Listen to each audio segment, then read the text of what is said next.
Yeah. Em không biết là em xinh lắm đâu. You are so beautiful.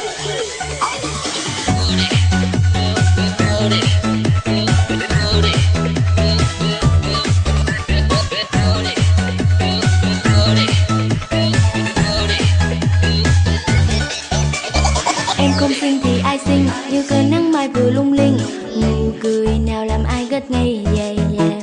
Em không xinh thì ai xinh, tự nhiên giấc mơ nào lung linh, vừa ùa về làm tim xôn xao dần dần. Và vì là em mang theo trái tim muôn vàn yêu thương. Baby tell me what you want from me. Và mọi điều ước lớn nhất sẽ không chỉ là ước mơ. Baby tell me what you want from me.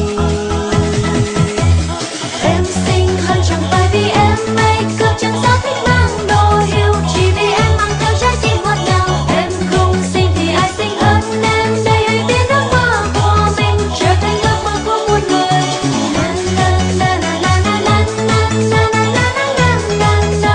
Everyone can be the superstar. Na na na na na na na na na na na na.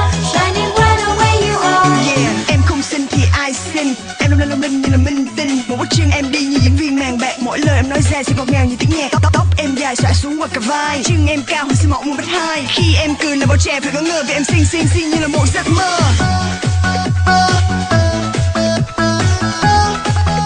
Vì em xinh như là một giấc mơ.